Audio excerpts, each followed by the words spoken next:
Hello, my name's Rob McLam, and I'm here, uh, I guess, talking about my dreams and goals here at St. Bonaventure's grad school class. It's fairly clear to me that I love all sports, or at least most sports. I'm not a golf fan or NASCAR, motor racing, things like that, but I get into about everything else. And I know we had our recent Zoom meeting, and Adrian spoke of becoming a journalist with a singular focus, meaning he transitioned from covering all sports and different events to just being an NBA reporter only. In that case, if I was to do the same thing or if I was to go down that same path, I would probably prefer the NBA slightly, but I enjoy MLB, I enjoy NFL. European soccer, I love, and I'm starting to get into the American soccer a little bit. I think that's probably the key to getting into global soccer anyway. So I'm open to most sports. I think if I did not tighten up, then just staying in college is a viable option as well, being a college beat writer, because you're going to cover generally at least three sports in terms of football, basketball, and baseball. You'll probably get a little women's basketball there as well. When I think about my goals in terms of the events that I would like to cover, you have the NBA Finals, you have the Super Bowl, you have the World Series, the World Cup would be a dream. And of course, in tennis, there's the Grand Slams, Wimbledon, and I know the U.S. Open in Queens would also be a lot of fun. I have to be pragmatic. I mean, I'm older. Because of my age, the experience I have, and you have this cattle herd that is sports journalism, where everyone's really trying to. It's almost like they're trying to get through that little hole in the gate, and there's a jam there.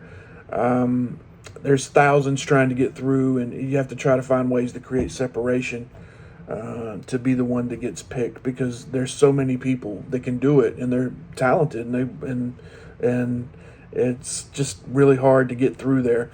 I think there are a lot of folks who want the same things in life, but just not a lot of credentials to give out. So there's no shame if I have to, if I want to see a Super Bowl one day, I have to buy a ticket. Fair enough, I'll do it, and maybe I can scratch the itch that way while still chasing goals within the sports journalism field. I've noticed in terms of punditry that the demand is generally going to come for people who have participated in a certain sport. So that trims the opportunities available in terms, at least, of speaking in front of camera. So you have to be talented. You have to generate clicks, because there's always someone behind you chomping at the bit, wanting that job that you have. And you have to be a profitable employee, if we're being honest.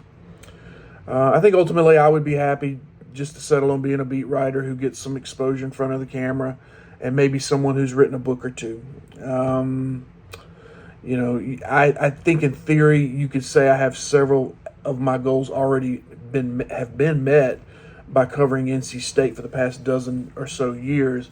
But if I'm really being honest with myself, I feel like I could grow to the point where I'm employed by a bigger outlet, and I could transition to a major market team, someone in one of in a bigger city, preferably a warmer city, which is where I would prefer to live should I move away from my home of Durham, North Carolina, where I've grown up. Cities that appeal to me are in no order: Miami, Orlando, Los Angeles, Dallas, Las Vegas. There are a few others. If I did move north, I'd probably prefer New York City. But I think the best approach is just to be open-minded. Sometimes there's an abundance of happiness in a place that you would least expect. And I'll look and listen.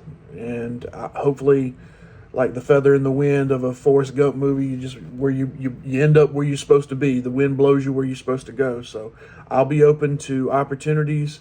I'm open to new experiences, and I'm very eager to learn. And so that's where my life is right now, and hopefully one day I'll get there. So thank you so much for your time.